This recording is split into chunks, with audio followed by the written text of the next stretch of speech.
حضرت مالک بن دینار فرماتے ہیں میں توبہ کرنے سے پہلے بہت بڑا شرابی تھا، میری 2 سال کی بیٹی تھی، میں شراب پینے لگتا تھا تو میری شراب گرا دیتی تھی، کہتی ابا میں تجھے گناہ نہیں کرنے دوں گی۔ 2 سال کی بیٹی، فرماتے میری بد نصیبی دیکھو میری بیٹی فوت ہو گئی۔ ایک رات میں خواب دیکھتا ہوں کہ دوزخ جنت کے فیصلے ہو رہے ہیں، قیامت قائم ہو گئی ہے، میرے لیے دوزخ کا حکم آ گیا، میرے پیچھے ایک بڑا سا اژدہا، بڑا سا سانپ بھاگنے لگا۔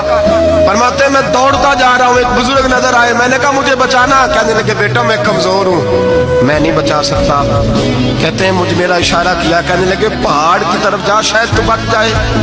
کہتے ہیں میں پہاڑ کی طرف جا رہا تھا تو وہاں سے بیٹی آ رہی تھی، میری بیٹی دوڑتی آئی، میری گود میں بیٹھی اور ازدے سے کہنے لگی دفع ہو جا، تو میرے ابو کو نہیں جلا سکتا۔ کہتے ہیں وہ 2 سال کی بیٹی کی آواز سن کے وہ ازدہ بھاگ گیا، میری گود میں بیٹھ خواب دیکھنا، میری داڑھی سے کھیلنے لگی، کہنے لگی ابا میں تجھے منع کرتی ہوں نا شراب نہ پیا کر شراب۔ تو میں نے کہا بیٹے یہ کیا ہے سارا کچھ؟ کہا ابا جی یہ تیرے برے عمل ہے جو ازدہا بن۔ تو بزرگ کون تھے؟ کہنے لگے بیٹے ابا جی وہ آپ کا نیک عمل ہے پر وہ کمزور بڑا تھا، آپ کو بچا نہیں سکا۔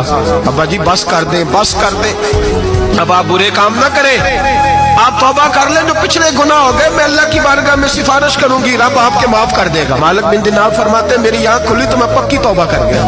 بیٹیاں تو بخشوانے آئی ہیں دنیا میں، بخشوانے، اور یہاں لوگ فخر کرتے ہیں، فخر سے بتاتے ہیں، کہتے ہیں میرے بیٹے کے 15 رشتے ہیں، شاید مجھے قرآن دازی کرنی پڑے، شرم کر، حیا کر۔ لوگیوں کی بیٹیوں کے بارے میں اس طرح کے انداز اختیار کرتا ہے، تو گناہ کرتا ہے پھر اس پر تو پھولتا نہیں سماتا، اور تو پھر تجھے حیا نہیں آتی۔ لوگ ٹیس کرتے ہیں، میں نے دیکھا ہے، ان کے بھائی کو تکلیف دیتے ہیں، ان کے باپ کو تکلیف دیتے ہیں، اذیت پہنچاتے ہیں۔ ڈرنا چاہیے، گناہ کرتے ہو پھر فخر بھی کرتے ہو،